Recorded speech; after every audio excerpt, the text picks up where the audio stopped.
Bonjour, bienvenue à La nature de l'enfance. Aujourd'hui, j'ai placoté avec Véronique Lavoie, enseignante au préscolaire depuis plus de 10 ans. On a jasé sur la place du jeu dans l'apprentissage au préscolaire, pourquoi c'est naturel, pourquoi c'est ce qui devrait être mis de l'avant. Puis si on n'est pas là-dedans, comment on peut faire le pas pour se diriger vers une classe basée principalement sur le jeu. Alors, ce fut une discussion hyper intéressante et je vous souhaite une belle écoute.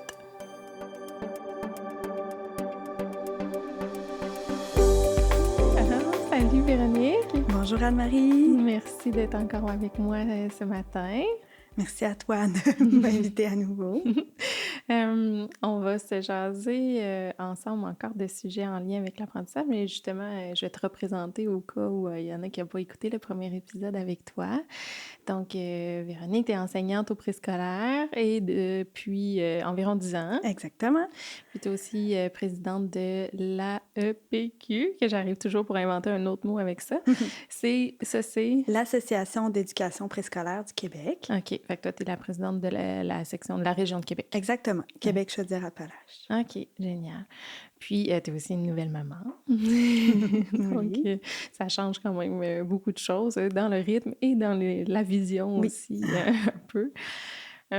Aujourd'hui, on avait envie de se faire une réflexion sur la place du jeu dans le monde préscolaire. Justement, on pense à l'école.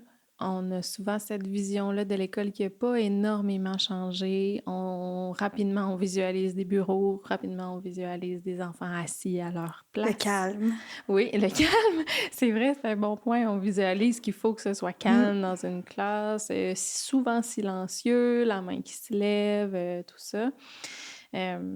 Puis nous, ce matin, on a un peu envie de passer un message, de tenter que les classes, surtout au préscolaire, s'éloignent du papier-crayon. Toi, c'est quelque chose que tu fais dans ta classe, tu priorises vraiment une approche par le jeu. C'est quelque chose qui est là tous les jours et principalement. Oui. Pour toi, c'était tout simplement parce que le jeu, c'est naturel pour l'enfant. C'est la base.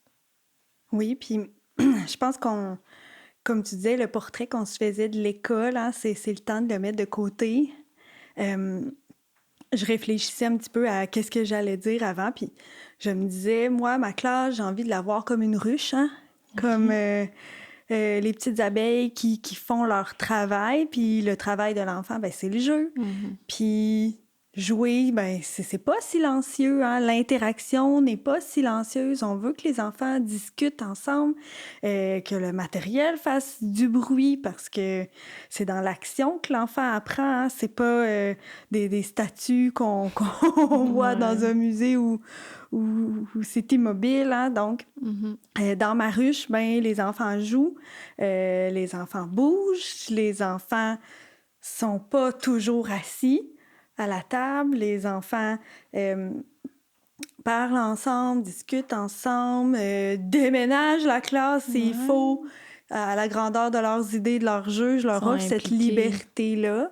On a souvent peur du bruit, du bordel, hein, que le jeu peut occasionner, mais tout est apprentissage. Donc oui, maintenant, avant aussi, le jeu a toujours été pour moi la manière, mais le programme a changé, puis on veut aussi que les enseignantes reçoivent ce message-là que... Oui, parce que tu sais, t'es sortie avec cette impression-là parce que justement dans tes stages ou dans ton expérience ou dans ce qui est expliqué, présenté dans nos formations, on sort puis on a un peu l'impression que c'est ce que ça devrait être. Il n'y en a pas énormément qui nous présentent des modèles différents de ça, justement. Fait qu'on sort, puis c'est ce que tu pensais, t'es sortie, t'avais l'impression c'était sécuritaire aussi de mettre l'enfant assis avec son matériel, avec son activité qui devait écrire, colorier, compter. Puis moi, je pensais que cette trace-là avait une valeur éducative, puis que c'était comme ma sécurité pour me dire « Ah oui, l'enfant est capable de... » Mais au fur et à mesure qu'on développe notre expérience, on se dit, moi, dans mon observation, j'en ai pas juste une, hein? Donc, j'accumule plein de petits moments, hein, puis je me fais confiance aussi de garder quelques traces quand même, que l'enfant a développé telle compétence, qui me démontre qu'il a acquis des connaissances au travers du jeu. Ouais. Ah oui. Donc, c'est ça, toi, t'as finalement franchi le pas, t'as commencé ta carrière en visant plus le papier-crayon comme on Oui, parce pensait que que je c'était ça. pensais que c'était convenable pour les enfants, puis que chaque enfant allait trouver son compte là-dedans, mais plus tu avances, plus tu vois les différences entre les enfants, que c'est difficile d'offrir une activité qui va être juste pour tout le monde, qui va être au niveau de chaque enfant. Puis si on veut que l'enfant s'élève dans Dans son qui il est lui. développement, là où il est rendu, ben c'est le jeu qui est le contexte le plus favorable à ce que chaque enfant se développe à son rythme. Oui. Fait que t'as fait le pas, t'as vécu cette Oui. transition-là justement pour aller vers une classe vraiment plus basée sur le jeu. Euh, Comment tu l'as vécu? Comment tu l'as fait? Qu'est-ce que tu as introduit en premier ou comment tu t'es visualisé ça pour réussir à te rendre là? Bien, au départ, je suis arrivée dans une nouvelle école où on a le programme d'éducation internationale. OK. Puis on a souvent tendance à méconnaître ce programme-là qu'on pense qu'il est plus scolarisant, plus académique, mais on se rapporte à la recherche. Hein? OK. Puis l'enfant d'âge préscolaire, le meilleur moyen d'être en mode recherche, c'est en jouant. Ouais. Et là, je me suis dit, ces activités-là que je faisais se prêtent pas à la découverte, à la recherche. Donc là, je me suis mise à revoir comment l'enfant pouvait démontrer ses connaissances. Puis, je me suis dit, moi, en tant qu'adulte, qu'est-ce que je dois mettre en place pour que l'enfant y arrive? Donc, je suis un peu comme l'intermédiaire entre l'enfant, le matériel, le jeu, puis les apprentissages. Ouais. Puis c'est là où le rôle a changé. Puis les activités, veux pas, sont différentes. Puis ma manière de percevoir l'apprentissage a évolué vers Clairement. des pratiques qui sont plus orientées vers le jeu. Parce qu'on a confiance que l'enfant a à l'intérieur de lui ce qu'il faut pour aller découvrir, sa curiosité est Oui. naturelle, il va vouloir y aller. Fait offrir la même feuille à tout le monde, clairement, on n'est pas en train de nourrir la curiosité de chacun. C'est plus difficile à gérer parce que demander à des enfants de rester tout assis pour compléter une feuille, clairement, ça demande plus de gestion que si on les laisse aller naturellement dans le jeu. J'aime beaucoup que tu mentionnes que l'enfant, il a quand même besoin de l'adulte pour l'accompagner, pour le soutenir, pour nourrir son intérêt qui est déjà là, pour alimenter puis en ajouter ou juste pour, tu sais, être l'accompagnateur de ça. Oui, puis au fil de l'année, ben c'est pas les mêmes activités, c'est pas les mêmes jeux qu'on va retrouver dans la classe. Hein. Il y a une évolution, il y a une sélection aussi, parce qu'on en parlait, que si on connaît bien nos élèves, les enfants qu'on côtoie à chaque jour, ben on va leur offrir ce qui les intéresse. Puis le début de l'année scolaire, c'est le moment opportun pour prendre le temps de les connaître, puis C'est ça, à l'entrée, t'en mets établir plus. aussi quels sont leurs intérêts. Puis quand je les laisse jouer, quand je leur laisse du temps aussi, hein, parce qu'un enfant a besoin d'au moins 20 minutes juste pour débuter son jeu, là, instaurer les bases de son jeu. Puis là, après, s'y investir. Puis il faut pas couper après 20 minutes parce que l'enfant va vivre des frustrations qui n'est pas allé au bout de son idée. Donc, je laisse du temps, j'offre du matériel. L'espace aussi est libre. Hein. Si l'enfant va démarrer, construire son jeu là où bon lui semble, tout en privilégiant la sécurité, c'est certain. Oui. Mais moi, je suis, comme je disais tantôt, l'intermédiaire. Puis dans tous ces moments de jeu, hein, c'est environ 2 périodes ininterrompues d'1 heure par jour. Puis les autres activités aussi se prêtent au jeu, c'est certain. Mais dans ces périodes-là, ben, c'est certain que je vais avoir un moment particulier avec chaque enfant dans ma semaine, puis en observant qu'est-ce qu'il est en train de faire, ben moi, je vais le questionner, puis si je vois qu'il est en train de faire une construction, puis que c'est souvent la même activité qu'il est en train de faire, ben je vais ajouter du matériel qui va bonifier son jeu, l'enrichir, je vais lui faire des suggestions, puis parfois, c'est un autre enfant aussi qui va s'introduire dans son jeu, puis qui va l'enrichir, puis leurs interactions qui sont spontanées, hein, naturelles, qui vont faire en sorte que des nouvelles connaissances vont émerger. Faut faire confiance à l'enfant. Comme tu disais, il y a ce qu'il faut, parce que jouer, c'est naturel. Puis si on accorde la valeur que devrait être au jeu, ben on va se rendre compte que c'est exactement ce qu'il faut faire. Ouais, c'est exactement ce dont l'enfant a besoin pour bien se développer. Puis on a tendance à voir le jeu libre comme étant hey, trop libre. Ah, mais qu'est-ce qu'ils font? Ils sont juste en train de jouer. Non, prends le temps d'observer. Viens voir dans ma classe. Ouvre le coin de la porte, puis prends le temps de voir que dans dans la ruche, hein, que ça mes a l'air petites un peu abeilles, chaotique des fois, parfois. Mais chaque chose, si on s'attarde à chaque petit moment où chaque enfant qui est dans son projet que lui a créé. Mis de l'avant. Oui, parce que c'est ça, malgré tout. J'aime ta comparaison de la petite ruche parce que chacun est à sa tâche, chacun a son rôle, chacun fait ses choses.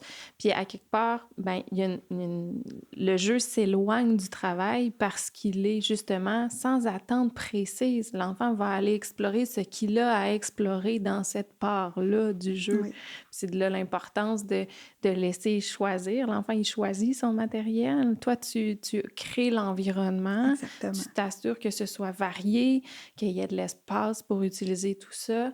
Puis après ça, tu les laisses choisir, puis toi, tu observes. Rôle de... Je nomme souvent le rôle du parent observateur, puis que l'enseignant fait partie du village d'attachement de l'enfant. L'enseignant observateur peut tellement aller chercher beaucoup de choses. Puis j'observe et je joue aussi avec les enfants. Puis on est une forme de modèle aussi. On va offrir à l'enfant des choix quand les idées sont pas là. Mais comme tu disais, c'est son initiative d'enfant qui va l'amener à faire son choix. Puis en ce sens où l'adulte n'est pas toujours en retrait, en train d'avoir une vision périphérique, mais il est dans l'action. Oui. Toi aussi, tu rentres dans leur monde, justement, puis ça te donne un accès complètement différent. Ouais. J'aime ça aussi comme... Il y a une réflexion que je trouve toujours super intéressante, que on est unique, puis tranquillement, des fois, dans l'école, on a l'impression qu'il faut qu'on trouve notre moule. Mais on ne veut pas aller mouler les enfants, on veut justement qu'ils puissent célébrer leur unicité. Puis ben ça, c'est le genre de méthode qui permet ça aussi.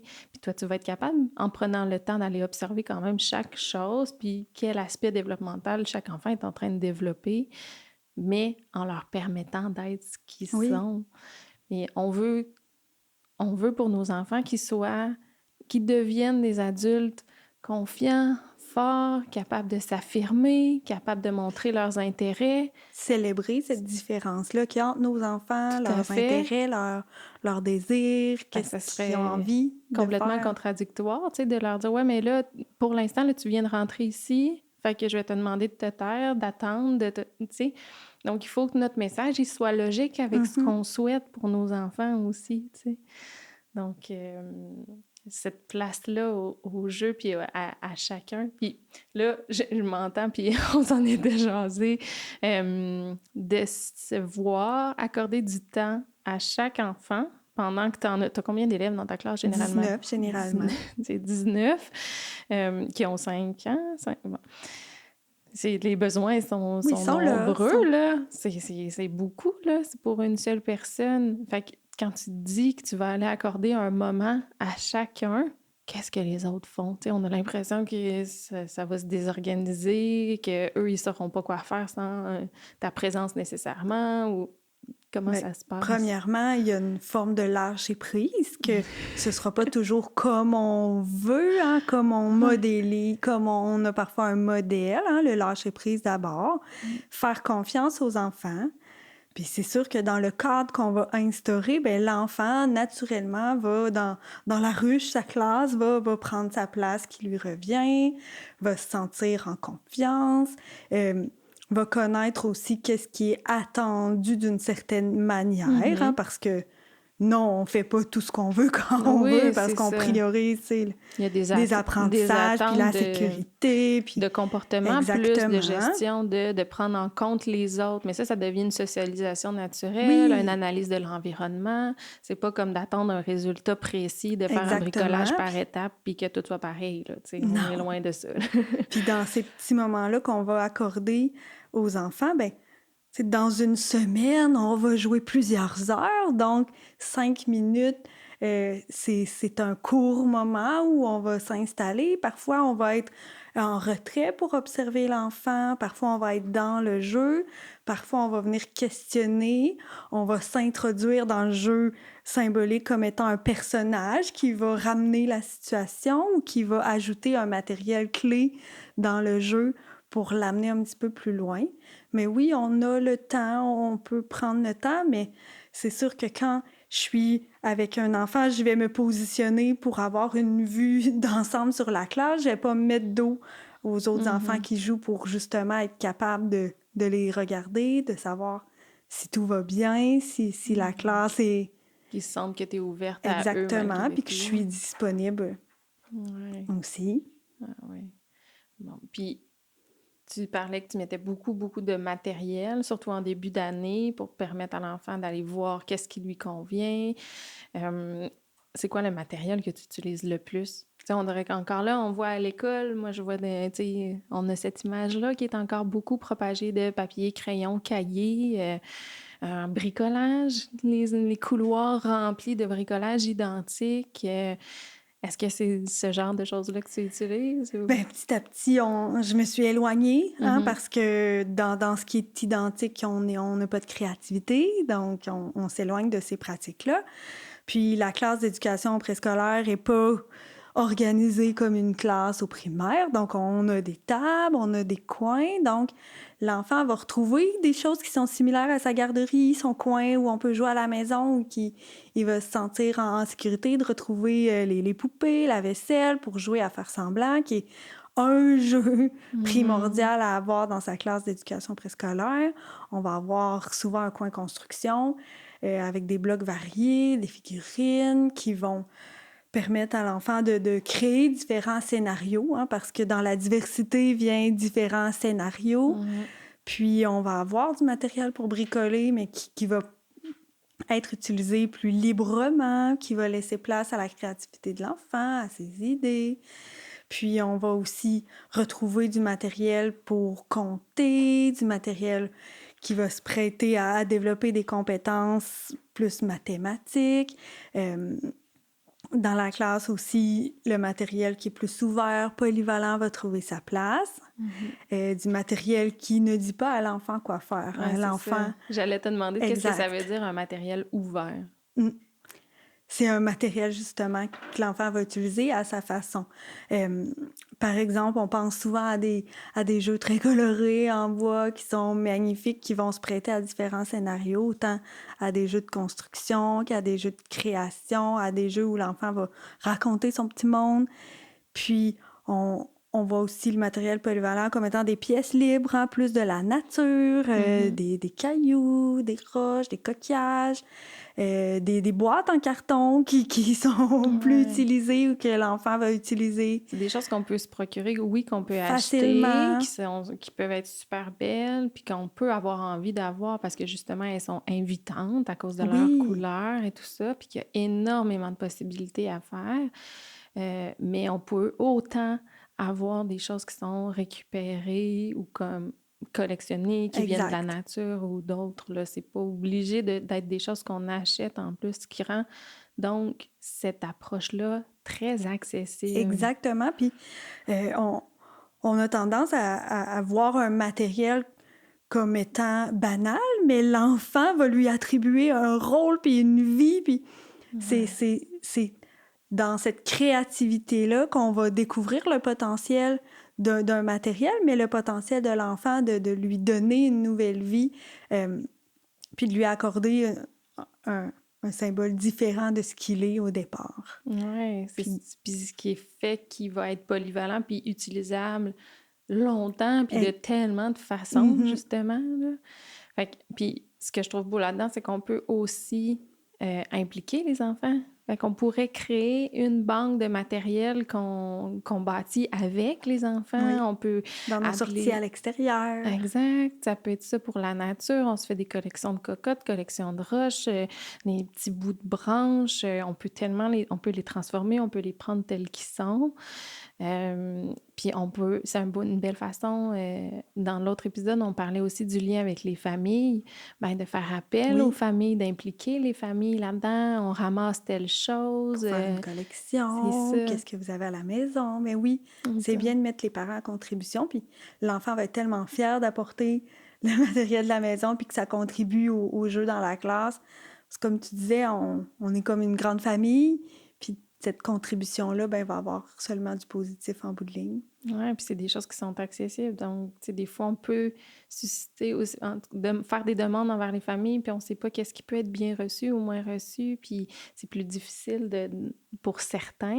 Mais là, on parle d'objets récupérés, d'objets trouvés dans la nature, donc c'est vraiment une possibilité de faire un lien avec tous. Puis après ça, on les utilise dans la classe, on les retransforme. Le lien entre la famille, l'école, la nature, ce qu'on veut. On répond à tellement d'objectifs en même temps. Exact. Puis, mettons que tu me donnes quelques exemples concrets de ce que tu peux faire. Tu sais, ce que là, on vient de nommer des roches, des branches, des cocottes. Qu'est-ce qu'on fait avec ça dans une classe au préscolaire, mettons? Par exemple, donc ces roches, ces branches, ces cocottes pourraient devenir le festin au coin maison. Oh. Les enfants adorent utiliser des petites pièces pour créer le repas, créer la cuisine. La cocotte n'est plus une cocotte, elle est un gâteau, donc toute l'imagination qui est mise à profit de l'enfant. Donc, si au coin maison, on met seulement des vrais objets, la banane va toujours être une banane, tandis que la cocotte, elle va devenir un gâteau, elle va devenir un savon dans un autre scénario. Donc, c'est cette ouverture-là que crée le matériel ouvert qui est d'autant plus enrichissante. Oui, complètement. Puis, admettons, dans les... plus pratico-pratique, quand on visualise l'école, les mathématiques, le français, ces connaissances, compétences-là qu'on associe davantage à l'école, est-ce que tu es quand même en mesure de les travailler avec des branches et des cocottes? C'est moi, en tant qu'enseignante, qui change ma paire de lunettes. Donc, j'observe le langage d'un côté avec les branches, ce qui est en train de créer la lettre qu'on a étudié cette semaine. Il me démontre qu'il est capable de compter combien il y en a. Il est capable de les organiser, de les trier, de créer une suite logique. Donc, oui, je pense que... Branche, cocotte, on est dans la suite logique. On pourrait les organiser du plus petit au plus grand. Exactement. On est vraiment dans le vocabulaire mathématique, du dénombrement. Ça se vend des objets pour dénombrer, mais je veux dire, la vie est faite d'objets qu'on peut dénombrer. Là. Puis pour la littératie, ou vraiment l'apprentissage des lettres, on parle de tracer, puis qu'on veut, pour certains, s'éloigner du crayon qui n'est pas encore accessible. On peut prendre la branche pour tracer dans le sable. Puis on peut prendre les branches en soi pour créer les lettres. Puis on va ajouter différentes lettres, des pièces de Scrabble qu'on n'utilisait plus, qui peuvent être réinvesties en classe, des lettres d'un jeu qu'on n'utilise plus, qu'on va amener, des lettres magnétiques qui vont se prêter à l'écriture. L'enfant, naturellement, va utiliser le matériel comme nous, les adultes, on l'utilise aussi. Hein? Dans notre fameux coin maison qu'on met en place, on ajoute un bloc-notes, des crayons. L'enfant va se mettre à faire des listes pour aller à l'épicerie. Donc, il va être en train d'écrire. Puis ces petits trésors-là, moi, je les récolte. Puis là, je dis, Sarah, elle est capable d'écrire ananas parce que... elle l'a mis dans sa liste d'épicerie. Donc, c'est sûr qu'il faut se faire confiance puis recueillir ces petites traces-là parce qu'en bout de ligne, il y en a beaucoup. Mais si on s'attend que chaque enfant fasse la même chose, on n'y arrivera pas. On se met beaucoup trop de pression à vouloir, j'aime pas le mot, mais contrôler ce qui va se passer. Donc. Oui. Puis, justement, si on veut ces traces-là, on s'éloigne du papier-crayon, c'est sûr que je le verrai pas si elle a écrit ananas avec des branches et des cocottes. J'imagine que l'utilisation des photos... Oui, absolument. On sort justement du cartable dans lequel on va avoir collugé toutes nos petites feuilles, mais là, on y va dans le moment présent, on recueille des photos, on crée un portfolio numérique que le parent va pouvoir voir. Puis l'enfant est tellement fier de présenter ce qu'il a fait à son parent par, Ouais. par le biais de ces photos-là. Puis Ouais, puis en plus, quand c'est c'est beaucoup plus émergent, significatif. quand c'était son idée, son projet, on est encore plus fiers de ça, justement, parce qu'il l'a fait à travers ce qu'il est Le lui-même, jeu. là, à travers le jeu, à travers ses intérêts. Fait que c'est comme, je te montre que je progresse, puis je l'ai fait à ma façon, en étant ce que je suis, puis en faisant ce que j'aime. Sans qu'on m'oblige à le faire. Ouais. Ça, c'est un message important pour nos petits, là, qui puissent justement avoir ce sentiment-là, qu'ils peuvent apprendre, progresser à leur façon, tu sais. Génial. Fait que le matériel ouvert, vraiment varié. Varier au fil de l'année, selon les intérêts de l'enfant, selon les saisons. Euh, si on est là, qu'on écoute nos élèves, ben, on va savoir qu'est-ce qu'ils aiment, qu'est-ce qui leur parle, quels personnages, quelles histoires. Puis c'est là où est notre rôle de mettre en place ce contexte qui est stimulant, qui est varié, qui permet à l'enfant de chercher, d'expérimenter. Ouais, Si un jeu sert à une seule chose, ben on va toujours observer la même chose. ouais, Donc, c'est ça. c'est dans ce monde ouvert aux possibilités où vont émerger différentes connaissances. Différentes possibilités d'utiliser puis d'exprimer ce qu'on est. T'sais, encore là, moi, je me dis, quand on est adulte, on est apprécié ou reconnu parce qu'on fait les choses différemment. Parce que, tu sais, le fameux think outside the box, là, j'ai vu les choses différemment, j'ai été créative, j'ai amené quelque chose plus loin. Mais les petits, on voudrait qu'ils nous le fassent, mais avec toute la même feuille. C'est pas un contexte où ils peuvent s'exprimer Non, de cette façon-là. Puis si on veut qu'ils le deviennent, je veux dire, il n'y a pas un tranchant à 18 ans, là. Il faut que ça oui, soit, puis ça fasse partie de leur vie, là.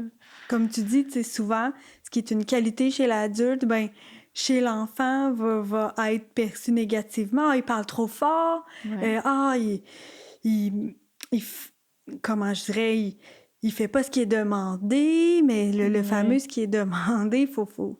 C'est peut-être lui qu'il faut réévaluer plutôt que l'enfant, là. Exactement. Donc, accueillons justement, tu sais, cette diversité d'idées Ouais.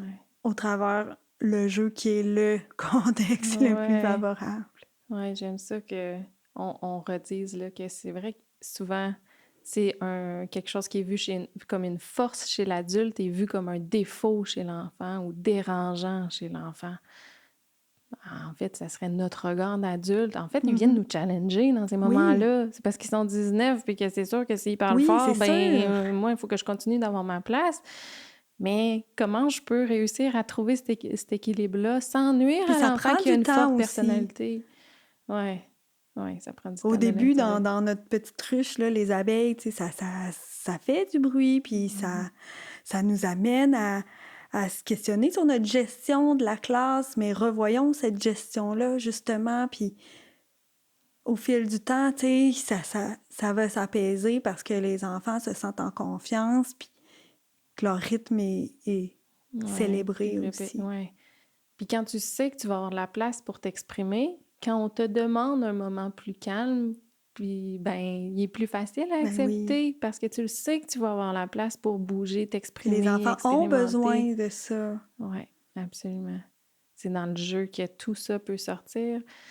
Puis ça va être un moment de langage aussi. Toi, tu vas observer toutes sortes de choses. Puis eux vont te donner accès à des choses Oui, différentes à travers le jeu parce que les barrières de la vulnérabilité descendent aussi à travers le oui, jeu. l'enfant se laisse aller, c'est là où, où il se sent le plus à l'aise d'exprimer qui il est, puis qu'est-ce qu'il est en mesure de créer. Puis c'est toute cette beauté-là, cette richesse-là qu'on a la chance d'observer. Ouais, ouais. Puis bon. Fait que matériel, ça, on a fait un bon tour, je pense. Je sais qu'il y a une autre chose, puis moi, autant en première année qu'en sixième année, ça avait une place primordiale et je sais que tu lui donnes une place primordiale aussi, c'est la littérature jeunesse. Tu Ouais. utilises beaucoup les livres, puis tu sais, rapidement, on peut se dire, ben oui, mais ils savent pas lire. Non, ils savent pas lire. Pourquoi il y aurait autant Pourquoi il y a de des livres? livres partout? Mais oui, tu as des livres partout dans ta classe. Oui, puis encore une fois, c'est une avenue que j'ai empruntée au changement d'école dans le programme d'études internationales où l'enfant chercheur a besoin d'être nourri, puis le livre dans toutes ses formes est le moyen pour l'enfant de répondre à ces questions parce que le livre, oui, est accessible, parce que l'album documentaire, l'album jeunesse, l'abécédaire va fournir à l'enfant des réponses à ces questions quand ça vient de lui. Donc oui, le livre est un outil pédagogique puissant qui va servir de différentes manières dans différents contextes de la classe. Oui. Puis je trouvais ça intéressant. Tu sais, moi, nécessairement, je reviens tout le temps avec le lien d'attachement parce que pour moi, la relation adulte-enfant est primordiale. Puis, tu l'as nommé, puis j'aimais ça, que souvent, les livres te permettent de faire le lien avec l'enfant, justement. Oui, bien, pour donner un exemple, j'ai un copain qui, lui, avait un fort intérêt envers les requins, hein, précisément. Puis, d'avoir mis la main sur ce livre qui parle de requins a créé tout un petit monde entre nous deux. Puis, l'enfant a ressenti que j'ai répondu à son besoin d'explorer ce thème. Ouais. Puis, ça a eu un impact fort impressionnant parce que l'enfant a démontré ses connaissances aux autres sur les requins. Puis, tout d'un coup, tous les enfants se sont rassemblés autour de lui. Puis, ça a créé un petit moment unique pendant lequel il était au centre. Puis, ouais, son besoin d'être vu, son besoin d'être compris. Dans le fond, il a senti que était l'expert aussi. Oui, c'est ça. Puis que toi, t'avais vu ça en lui. Fait que tu lui as offert ça juste en lui permettant de prendre un livre. Fait que des fois, c'est juste un petit geste qui va avoir un grand impact, comme tu le dis, là. Puis même s'ils ne savent pas lire, la curiosité pour les livres va toujours être positive. Oui. Il faut encourager ça. Puis justement, comme on veut que ça soit une curiosité naturelle, c'est pas en imposant, mais en rendant accessible le plus possible. Puis dans le coin construction, ben on peut mettre des livres sur les immeubles de notre ville, des outils, les métiers qui vont faire en sorte que l'enfant va pas simplement construire une maison, il devient le charpentier, puis le livre, l'ouvrage, c'est son guide. Dans le coin maison, l'enfant va raconter une histoire à la poupée. Donc, de mettre des livres qu'il avait quand il était plus petit, les tout cartons qui vont aller chercher un côté émotif à l'enfant du livre qui est connu. Autant dans le coin bricolage pour nourrir les idées de création. On pense aussi à des livres pour les mathématiques qui vont être une source incroyable pour les enfants. Des livres pour les mathématiques, mettons que tu me donnes un exemple de ça. Il y a beaucoup d'imagiers, de livres à compter, de livres sur les catégories. Oui, c'est ça. Il y en a pour tous les goûts et pour toutes les facettes de l'enseignement en général. Fait que tu mets pas uniquement des albums, tu as du documentaire, tu as des abécédaires, les livres qui seraient... T'sais, on a tendance des fois à se débarrasser. « Ah, ça, c'est fini. C'est un tout carton, c'était tout petit, c'est un imagier. » Mais non, il va aller rechercher, il va trouver ce qu'il a besoin dans ça aussi. Fait que vraiment de miser sur la variété. Oui, puis aussi banal que de déposer une revue dans le coin maison, que l'enfant va jouer à être l'adulte qui lit le magazine pendant qu'il attend dans son scénario. Une circulaire d'épicerie qui rend accessible l'écriture aussi. Donc, à un moment donné, c'est juste que la curiosité se réveille. En tout cas, moi, je le vis en ce moment avec mon petit, puis c'est juste ça, c'est que là, il le voit qu'il y a des lettres, il voit qu'il y a quelque chose à comprendre, fait qu'il demande. Fait que moi, je fais juste nourrir, répondre à ses questions, répondre à son intérêt. Puis des fois, juste en piquant la curiosité, moi, j'ai dit que c'était un code. C'est un code secret. Puis là, quand on connaît les codes, ben on apprend, on peut découvrir les mots. Fait que juste en ayant cette approche-là avec lui, tu sais, peut-être que ça ne fonctionnerait pas avec d'autres, mais avec lui, juste le mystère qu'il y a derrière le code, ben ça fait qu'à chaque fois qu'il voit un mot, Ben, il veut comprendre le code, Ben il a oui, envie puis d'en le savoir plaisir plus. d'avoir découvert par soi-même, hein, Mhm.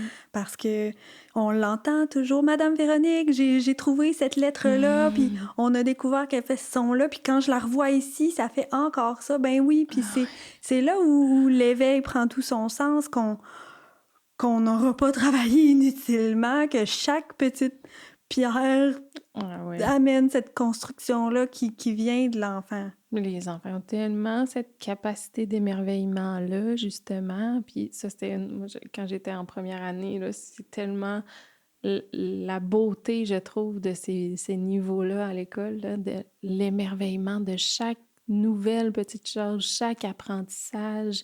Ils sont tellement fiers et heureux de découvrir des nouvelles choses, là. Puis je pense que quand on travaille avec les enfants d'âge préscolaire, ben on a gardé notre cœur d'enfant. Ouais.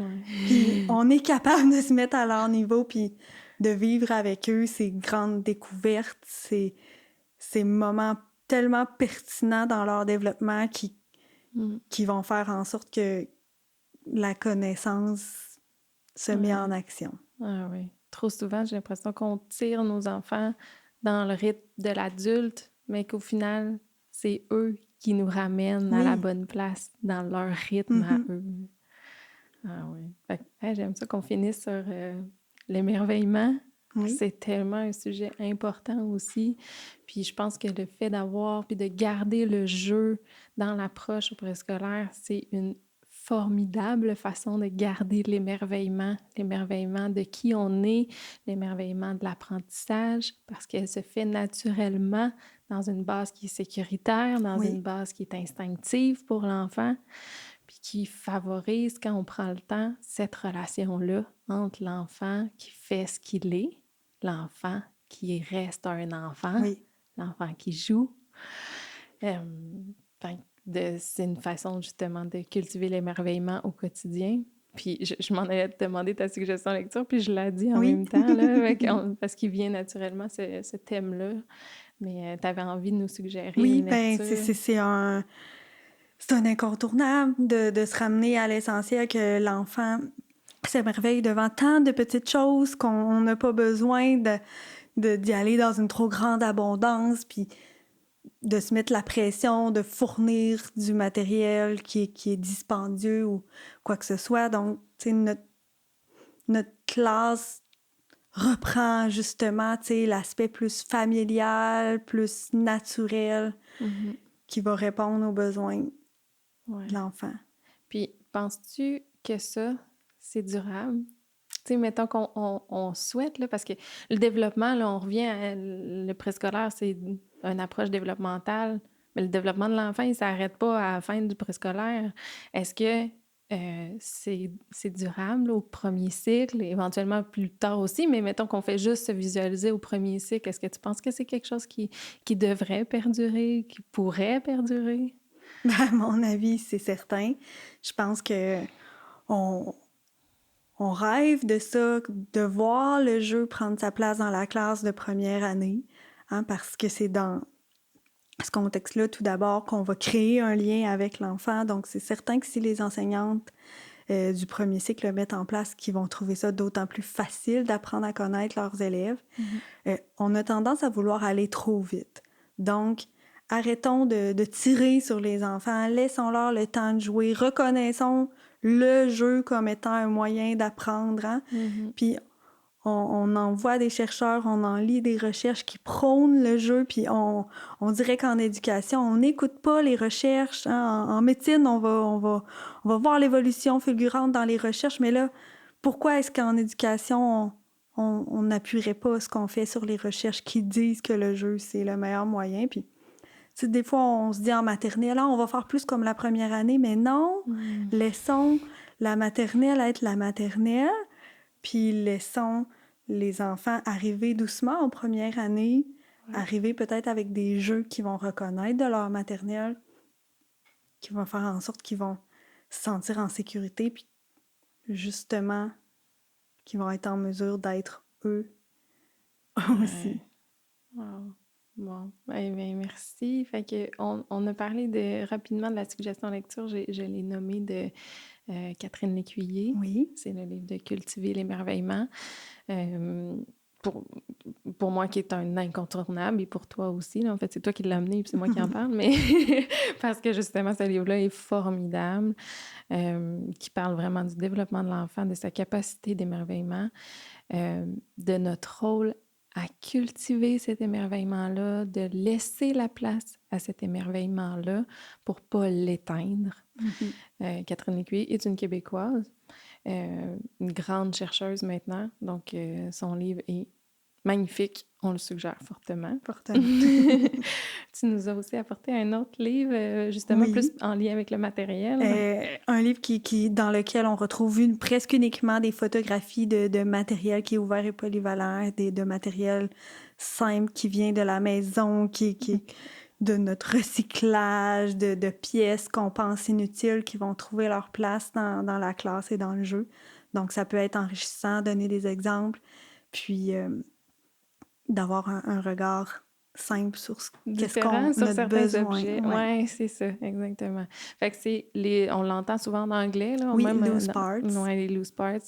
Donc, des objets ouverts. Puis, je trouve tellement que c'est une belle combinaison parce que, justement, nous, adultes, on revoit ces objets-là un peu banals. Oui. Puis, finalement, l'enfant, avec son œil d'émerveillement, va lui donner une vocation complètement différente. Ça devient un trésor. Oui, exactement.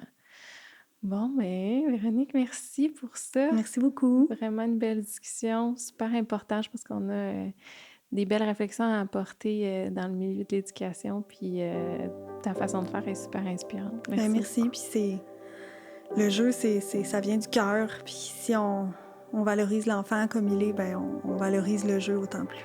Exact, c'est bon. Merci beaucoup. Merci.